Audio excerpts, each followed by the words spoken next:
shutting a person down. This is very difficult for many. And this is why people tend to say, well, you've been through a lot and that morphine can really throw you for a loop. And they don't want to listen. They want to move on to the next patient. So you might say something like this, quote, wow, thanks. Let's say somebody tells you about their experience. Well, number one, that's an honor, right? Not telling everybody this experience. They're feeling you out to see if, okay, are you going to think I'm crazy? Say, wow, thanks so much for telling me. That's incredible.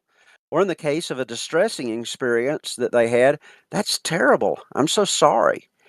Uh, tell me more about it. Well, that's what they're itching to hear. Finally, they found somebody who's willing to listen. Number two, assure her, if this is someone who's had an experience, that overwhelmingly such experiences don't indicate insanity. They're wondering, am I insane? I mean, I know this happened, but I know some people are dissociated from reality. Quote might say this, don't think you're crazy. I've read about these experiences. Millions of normal, intelligent people report them. 4% of the American population reporting near-death experiences. That's millions of people. So let them know they're not alone. Don't think you're crazy. Tell me more. This is fascinating. I've heard about these experiences. People have studied them in academia. Much has been written on them. Uh, I want to know more. What a privilege. Number three, restate what she said and ask for more. Rather than immediately giving your opinions or judgment, we just mentioned this, I'd say, quote, so you saw an angel on the other side. What did it look like? Or what did it say?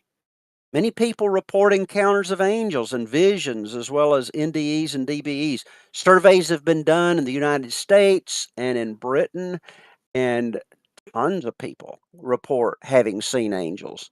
Why dismiss it? Ask them to tell you more about the experience. Say, I'm fascinated, and resist judging and hijacking the conversation. And I have the hardest time with people that I'm around. What I try to teach my own family and anybody who's willing to listen is I'll say, if they just talk continually and don't really ask other people questions, I'll say implement the 2/3 rule. Try to get other people talking 2/3 of the time. This is just general for marriage, for relationships, for people are Yeah, interested in super broad. themselves. Ask them about themselves. Don't just jibber jabber on. And yet we tend to hijack the conversation. So you might say something like, so you said this wasn't what you were expecting from what you'd been taught at church. Okay. You see, when somebody says, well, wow, I thought that if I was going to die, I'd go before this judgmental God and whatever. And it wasn't like I'd been taught at church at all. Now, at that point, you're thinking, okay, I've got to defend the church. She's getting into heresy here. Well, maybe it is different than what she's heard in church. Maybe her church is very judgmental and is not fully biblical in this sense. Maybe but say, so you say it wasn't like what you're expecting from what you've been taught at church. What specifically did you experience along that line? Get them talking about it. And if the conversation gets cut off because another nurse or a doctor comes in or it gets interrupted, say, listen, I'd like to make this an ongoing conversation. Let's keep talking about it as you think up questions and I think, can we keep talking about it? Because so many people get cut off and never tell another soul about the experience. And that's difficult to live with. I've So, got several other things I could say. Do those bring anything to mind? well, the first thing I want to say, Steve, is that I'm an idiot. So I had the wrong setting for your audio for the first like 20 minutes, and so it was only catching Okay. my audio. But I'll be able to post fix that. One of our live watchers pointed that out to me. So thank you, Matthew, for Okay. pointing that out. Should we just Just start over? just do a quick summarization of, because it caught basically. I was able to get it back online for that explanation that you just gave of practices to take. But why don't we just retro summarize really quickly, like what these pointers are for?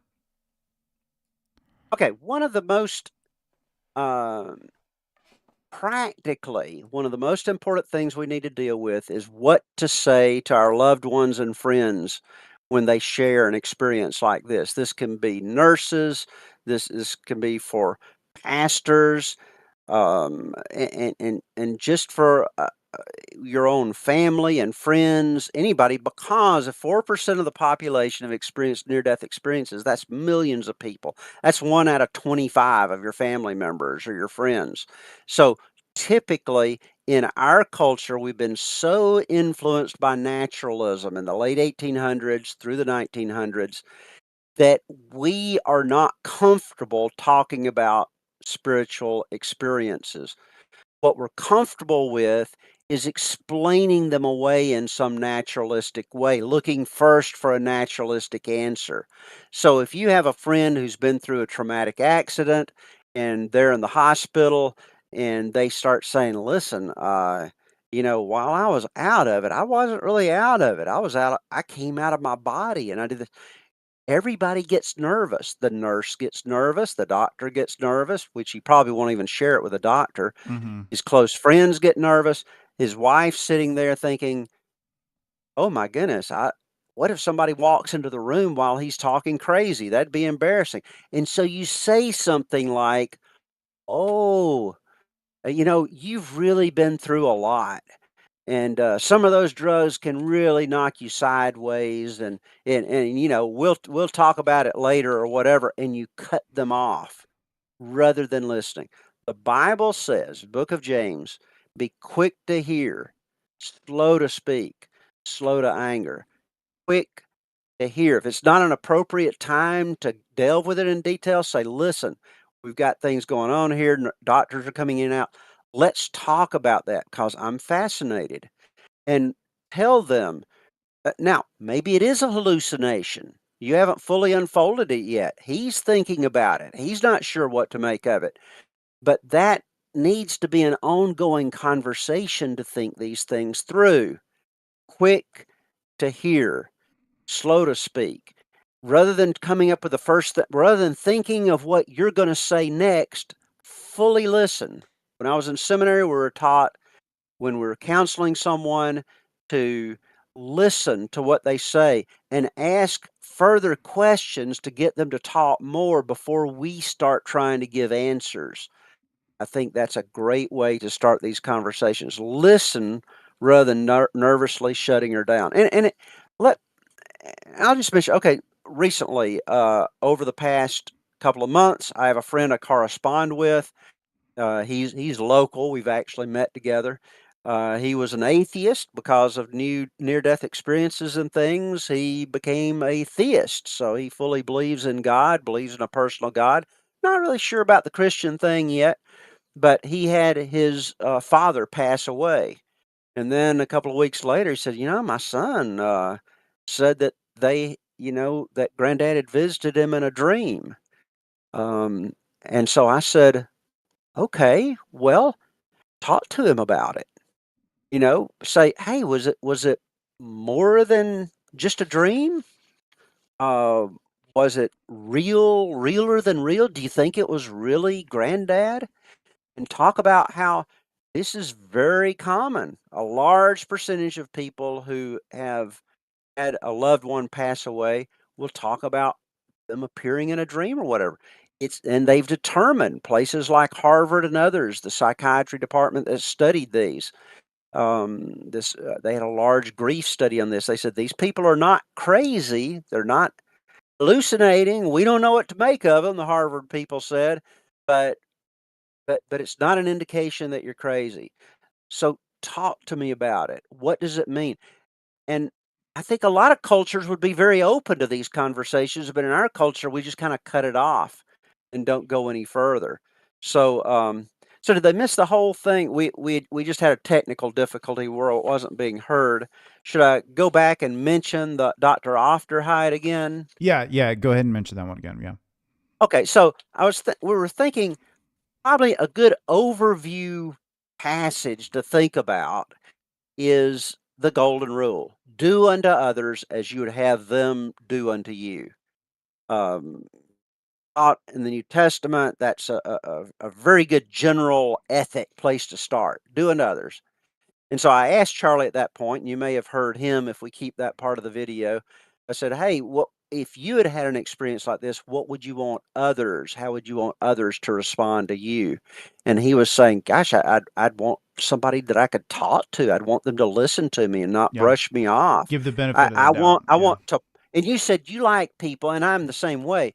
I want my wife to help me process things, Mm-hmm. just to be able to say it and think about it as I'm saying it and talk about it, and then you can discern, okay, was this a hallucination or was it Mm-hmm. a near death experience? What are we talking about here? And take it seriously. So I gave the example of on a scientific society meeting. This was November 2019, sponsored by the New York Academy of Sciences.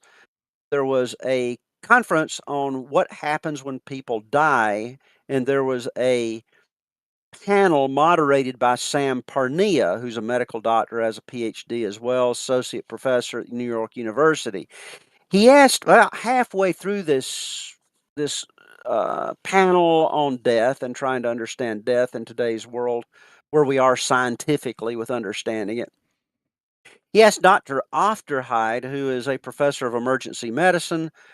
Uh, he said, "Now you've had an experience where someone died and had a real big experience, apparently when they were experiencing clinical death. What happened?" And so Dr. Ofterhide said, "Yeah, I was a resident. It was my first day. There was supposed to be somebody there supervising me, but they said, 'Hey, I'm just going to go take a nap somewhere. You can handle it.' And the worst possible thing happened. Somebody flatlined, and the guy kept flatlining during the night, but he was able to stabilize them. And months later, he admitted to Dr. Ofterhide. He said, 'You know, when I had that experience, when I was experiencing clinical death and I didn't know what was going on around me, I was totally conscious on the other side. And I know what you were thinking. You were feeling, instead of thinking of me, you were feeling sorry for yourself that you'd been left alone to take care of this patient. And then you ate my meal because you thought I wouldn't be able to eat it. And I also heard what was going on in this conversation. Now, Dr. Ofterhide, this he wasn't familiar with these experiences, totally threw him for a loop. So he said, "Well, did you talk to your pastor about it?" And he said, "Well, yeah, I told my pastor, and he just said, that's not in the Bible." And he walked out and slammed the door. And then Dr. Ofterhide said, "Well, I'll talk to a psychiatrist." So he called the psychiatrist. The psychiatrist cut him off halfway through the conversation, said, "This is crazy," and hung up on him. And so you've got your greatest spiritual advisor, your greatest medical advisor, the psychiatrist in this case, both shutting you down. What I'm saying is this is very, very unbiblical, and it's just mean. And I mentioned that Dr. Allison, who teaches at Princeton, he went into studying philosophy and religion because of a visionary experience he had when he was, I believe, 18 years old or 19 years old.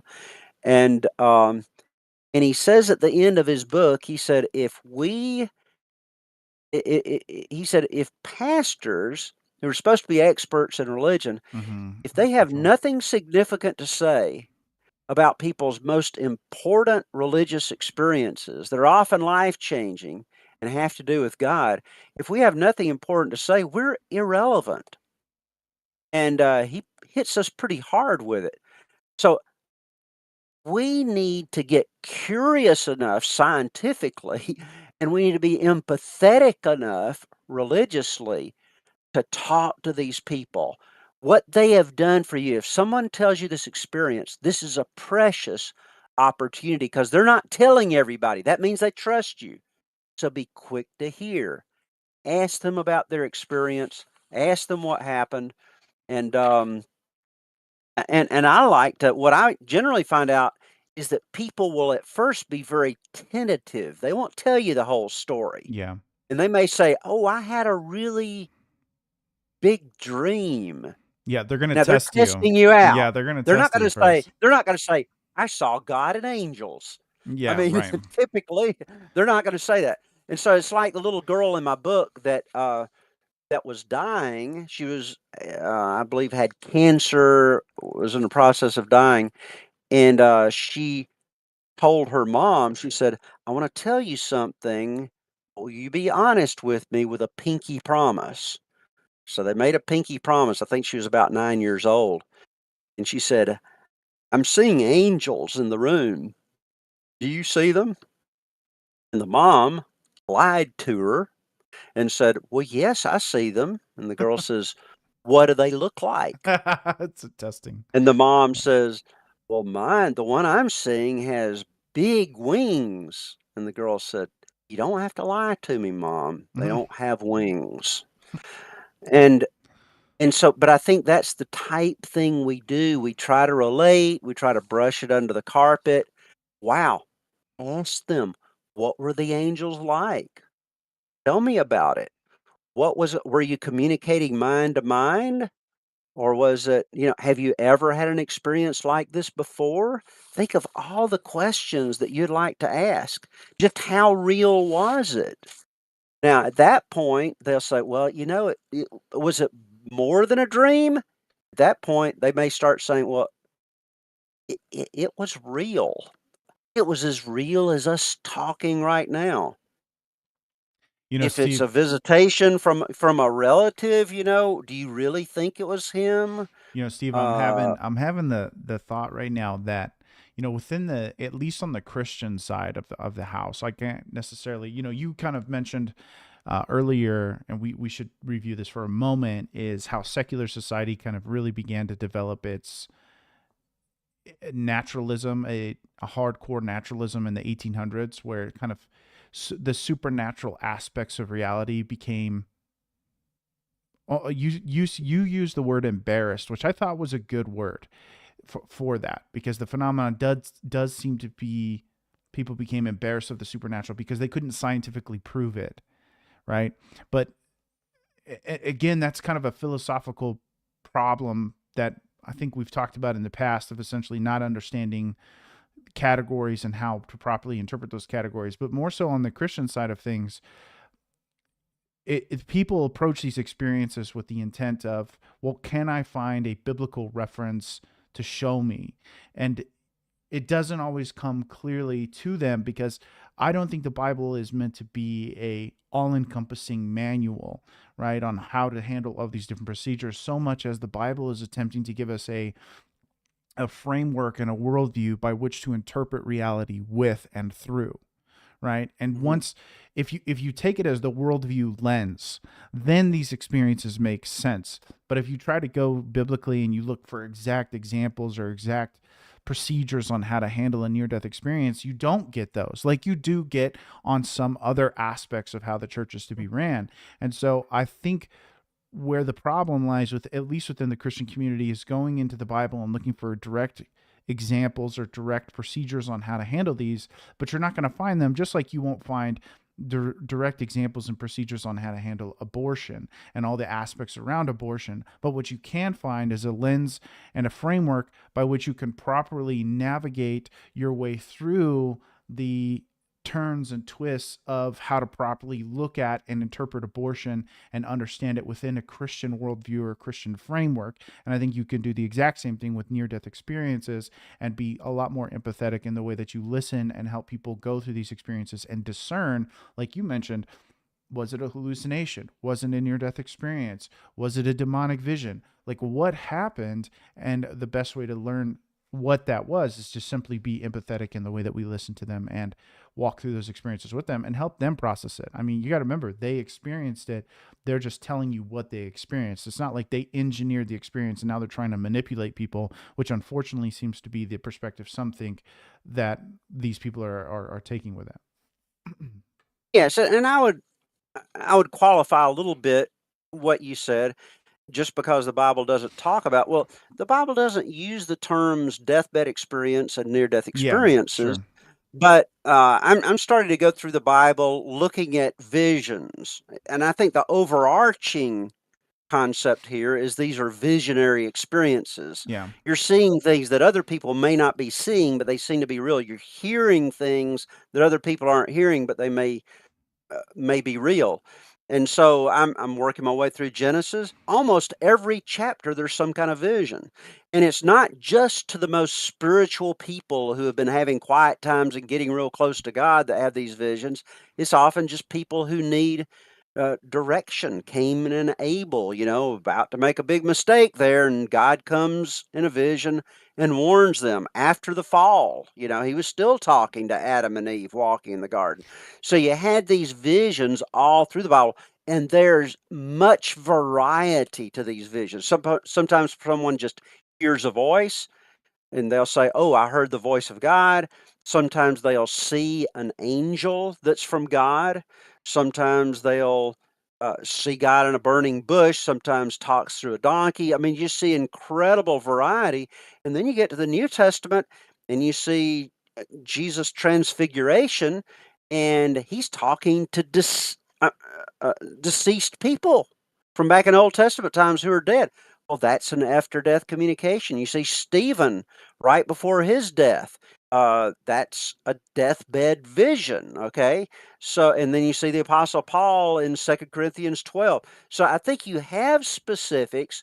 You just don't have these specific types of visions dealt with in an exclusive way in the Bible with the hints on how do you deal with people this way. And Yeah. there we have to just use the general biblical principles and think quick to hear, slow to speak, slow to wrath, right? So, Steve, do you think that like all of those, I don't even know what to technically call them, but I guess we'll stick with the word vision. I guess my question to you is like, how would you define a vision? Because I think for a lot of people, let me tell you why I think this question is relevant, and then I want to get your answer on it. Which is, if you're saying I had a vision,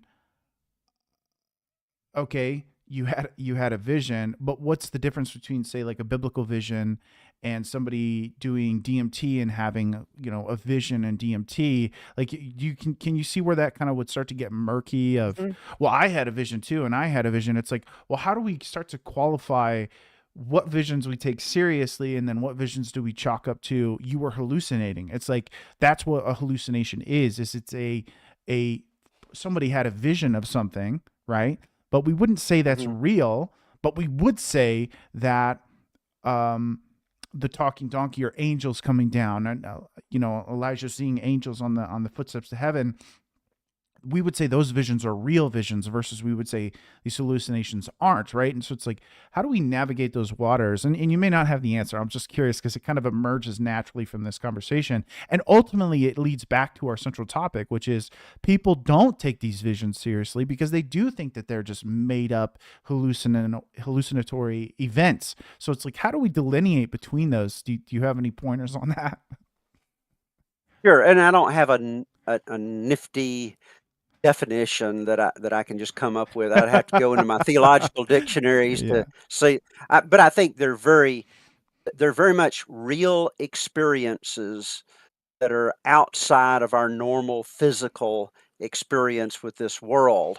And it could be, and it's empirical. It's a voice that you hear, or it's an angel or burning bush that you actually see. It's not just a feeling. You see, people, it seems to me when I hear preachers talk about God's leadership, they'll talk about kind of getting in touch with your feelings and what God's saying to you, discerning that still small voice. But these visions are not, you had a weird dream and you're trying to Make interpret it sense of in it. some way. I think after studying these experiences, when people had dreams that they needed interpreted in the Bible, I think it was more than a dream from the beginning, Hmm. because they woke up not saying, "Boy, this is a weird dream," or that they didn't necessarily think all dreams were communicative, but for some reason, this dream was special. And Hmm. I think it was one of those realer than real things that you couldn't doubt. And so somebody like Abraham was willing to stake his whole future on that because he talked to God. God came to him, talked to him, and said, "I'm going to make you a great nation, but you need to leave home."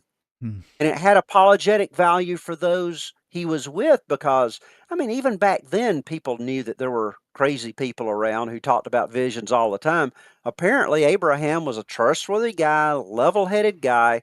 He didn't continually talk about crazy things that God was telling him or whatever. And so when this happened, they thought, hey, if Abraham says this happened, we're going to follow him in this. So I think typically they had apologetic value to people outside of themselves, like family and friends. When they said it, people took them seriously. Not like the 1900s, where we kind of whooshed these things under the rug, said that was for another time. These things don't really happen anymore. Absolutely, they keep happening. And we've just, the thing about near death and deathbed experiences is that this type of vision happens so commonly that we can quantify them, and we can say 4% of the population have them. And for crisis apparitions, we can look at them and say, wow, when you look at those all together, that's way beyond chance to be able to say that somebody knew of somebody's death from a far off place. If it just happened once or twice, but this type of thing happens so much, we can quantify it and use it for apologetics. So those are some parameters on visions, but we do have to distinguish them from false visions, because Satan is a great imitator, and you can have an attack by the enemy, and the enemy's telling you, oh, there is no God, your knife is not real. Well, you don't believe everything you hear in a visionary experience, because we believe there are malevolent as well as benevolent forces on the other side. And we know there are hallucinations that Mm. people have. And typically, hallucinations are scary, they're troubling, they're very different from one another. There's not this consistent core experience. They vary probably as much as dreams do. They do seem realistic, but you're not going to see a core experience like, oh, I came out of my body, saw my body, went through a tunnel, had a life review. I mean, that's called a near death experience. And a hallucination is often, maybe you'd been burnt, you were unconscious, and then you saw yourself being cooked over a fire, and it was very realistic, but you come out of it saying, oh, I know that was a hallucination. You come out of a near death experience saying it was real. Mm. So those are some of the distinguishing factors. And by the way, getting back to how do you minister to others, Yeah. you don't just make that judgment for them. Sure. Yeah. You Yeah. help Key. them. You It's you key. get them. You listen. You get them to tell all about their experience. And again, they may start off very tentatively. I had a really weird dream. Okay, well, keep talking. Assure them that overwhelmingly such experiences don't indicate insanity. No, when the Harvard grief study happened and they found people seeing deceased relatives, they determined this was healthy for the individual. It was not a sign of them going crazy. Near death experiences, after almost 50 years of study of these, they're going to tell you this does not indicate that the person is crazy. Ensure the person who's telling you this that there's been a lot of study. This is a widespread phenomenon, even though they may have never heard about it, and say, we could study these together and learn more about it. Please talk to me more. Restate what they said. Um, Holding back on your own judgment and your own opinions. I mentioned the 2/3 rule, just in general. Get people talking 2/3 of the time rather than yourself. They want somebody to listen. They want to process it. Resist judging and hijacking the conversation. Say, so, uh, you know, you said that this wasn't what you're expecting from your religious perspective. Tell me about that. Rather than trying to defend their religious tradition, find out what they mean by it. Maybe they were coming from a really judgmental religious tradition, and they had a wrong view of God, Hmm. and maybe that's why they're saying that. Don't judge them. What if they have a vision? They say, "Oh, I found out that God's not mean at all. Everybody's going to heaven." Well, rather than judging them and quoting verses at them. So, well, Right. what do you mean by that? Are you assuming that since you had a good experience that everybody has a good experience, or did they tell you that on the other side?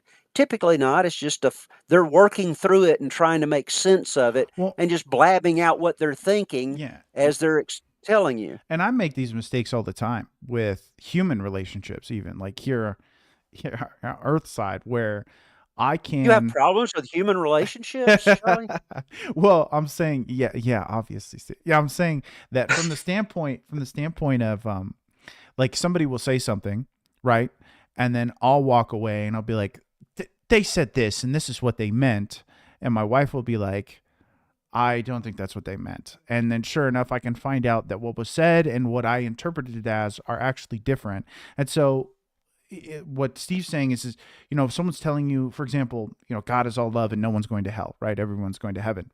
You can, instead of, like he's saying, quote scripture at them and be like, well, this is what it says and this is why you're wrong. You can say, well, how did you come to that conclusion? Like, what did you see or hear? Or what happened in the experience to make you think that? And then they might actually start walking through it themselves and be like, actually, I kind of just came to that conclusion on my own. That was never really explicitly said to me. It was so much love. I couldn't imagine a world where people wouldn't want to go there. So I guess I assumed everybody would go there, and that's how I came to that. And then you could very well just be like, okay, cool. That is actually a very Christian concept that you just walked out, but you're making the leap to say that everybody's going to end up being there, even though you never Mhm. explicitly got that information. But that's what happens all the time, right, Steve? Is people will hear, they'll go on the other side. It'll be all love. It'll be a fantastic experience of all my family was there and it was great and everybody was there, right? They'll say something like everybody was there.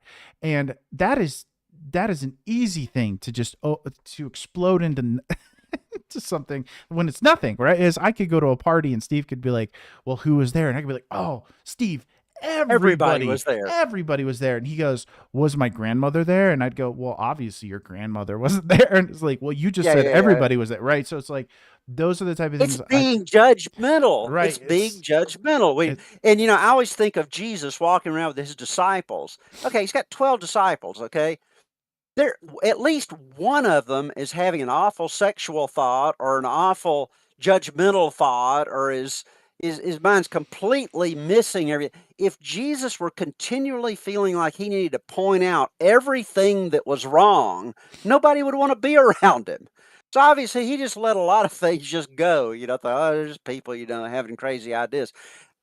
Don't feel responsible to go correcting everything somebody says. That's being a judge. Just if they just had this experience, they just shared it with you, just let them talk.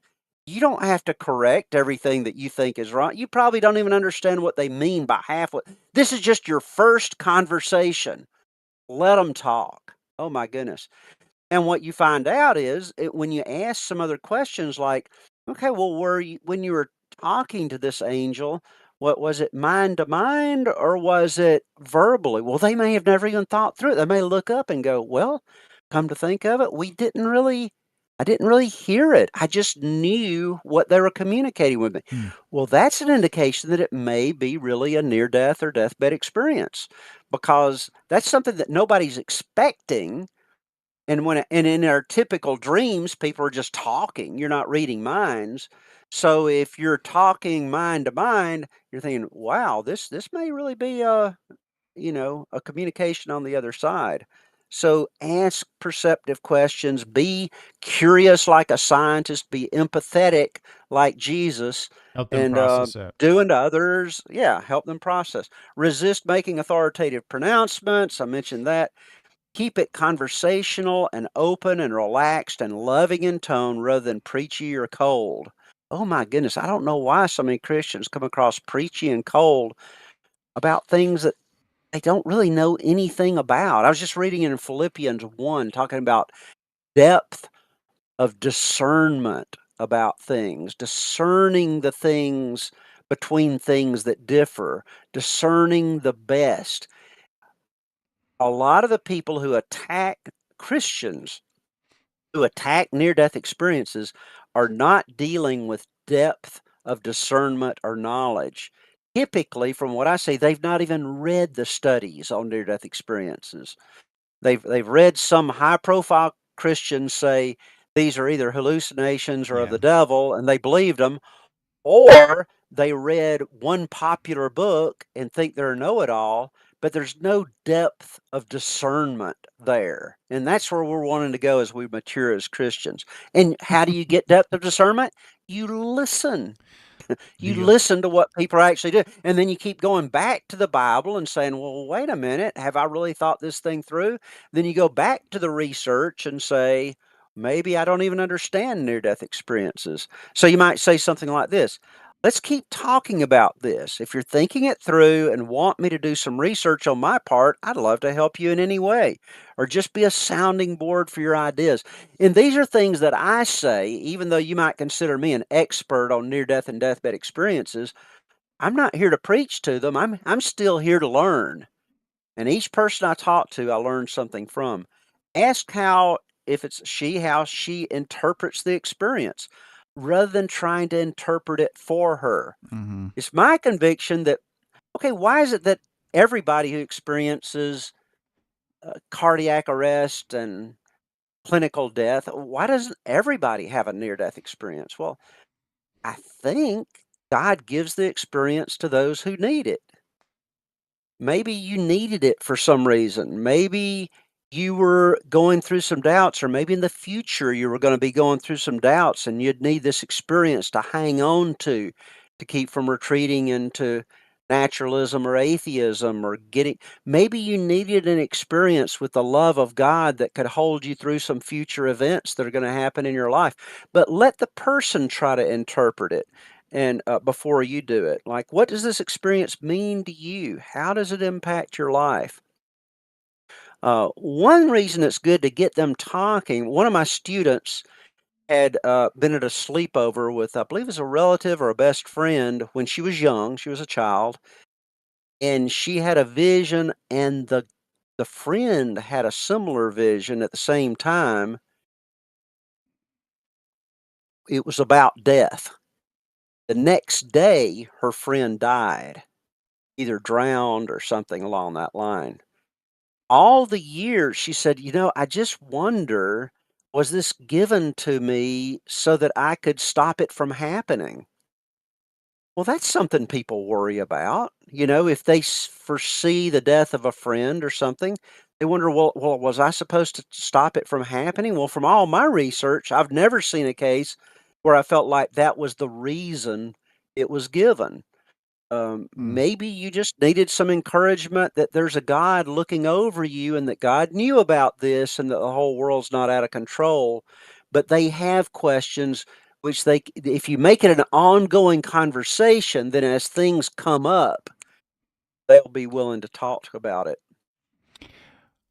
Sometimes people draw erroneous conclusions. That's what I was talking about. I'll just mention the last two, especially regarding deathbed visions. Tell her you're very interested and want her to tell you about any further vivid dreams or visions. Now, if somebody's continually having visions, they may be having some psychological problems. Yeah. But if so, they need somebody they can talk to about it rather than just hiding on their own. So you could just say, I love to hear about people's vivid dreams and visions. Please let me know whenever you experience these so that we can discuss them. And I do have a friend who is supposed to be on treatment for schizophrenia and regularly hears from God about all kind of things when they're off their meds, and so you need to be able to discern those things, and you Mm. discern that by having ongoing conversations. Recommend resources that you found helpful. Some books you've read. You might just read my little book on near-death experiences as evidence for the existence of God in heaven. Just kind of introduces you to the research. Lots of good books out there. I'll send you a free PDF if you need it.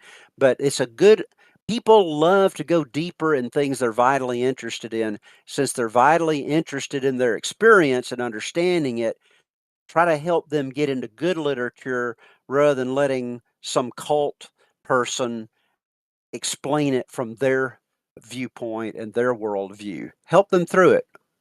Well, and that's part of our heart for doing this, right, Steve? It's like we're trying to help Christians who maybe have encountered someone who've had an experience like this, and they're just like, I don't know where to begin reading, because you could pick up um, Proof of Heaven, for example, and think that, for example, that book may be a Christian framework book to read, but there's a lot of things in Proof of Heaven that are not necessarily going to jive up with the rest of like near-death experience literature. And so it's nice to have, I'm saying all this to say, it's nice to have Christians who have done the work to go through a lot of the literature and say, hey, here's the general landscape. Here are some safe conclusions for you to come to, but here are the resources by which you can verify the points that I'm making now, as opposed to, hey, I had a near-death experience, and then I read, one book, Proof of Heaven, about somebody else's near-death experience, and then kind of started jumping to conclusions from there. Right. And that's all to say, a part of what we're doing here is to try to minister to people, to help people. And if you want to share about some of your experience under this video, uh, talk about it. Sometimes you just need to share the experience and say, what do you make of it? I've mentioned in these videos that I had a negative visionary experience, which I believe was an attack of the enemy when I was studying for the ministry. Uh, at a Christian college. I didn't share it with anybody. I just thought, well, this isn't edifying, Mm. to have a vision of Satan beating up on me and God's not saved me from it. I didn't tell anybody. I didn't know what to make of it. I knew it was realer than a normal dream. I'm still not sure what to make of it. But what I should have done is shared it with my friends. That's what the church is for, the ecclesia, the gathering of believers. Can't we be honest about things we experience, even if they don't seem to fit within our worldview or our understanding of spirituality? Yeah. So Yeah. maybe just Agreed. below one of these videos, tell your experience and let's get the conversation going. That's the way we work through things. I think Satan wants to keep us isolated, just thinking about things over and over and over, but not making any progress, or going to the wrong resources and getting all kinds of crazy ideas on what you've experienced. And I think that that is a great stopping point. So, for those who have hung out this far, thank you very much. I will edit the video so that you guys don't have to watch Steve talk and no audio for the first 20 minutes or whatever. Exactly. Exactly. But, Saturday, I think we're going to shoot for Saturday being our new reoccurring episode day. Right, Steve? We're good with I that. think 1 o'clock was typically good. Okay. So we're gonna shoot for that, guys. But as always, Steve and I, we're very both big on trying to prioritize our families and our relationships and things that we've got going on. And so the podcast sometimes takes a back seat so that we can kind of move things around. So, but nonetheless, guys, we'll keep it coming. We'll keep bringing you guys more and more. We got plenty more planned for you. So in the meantime, God bless, and we'll see you guys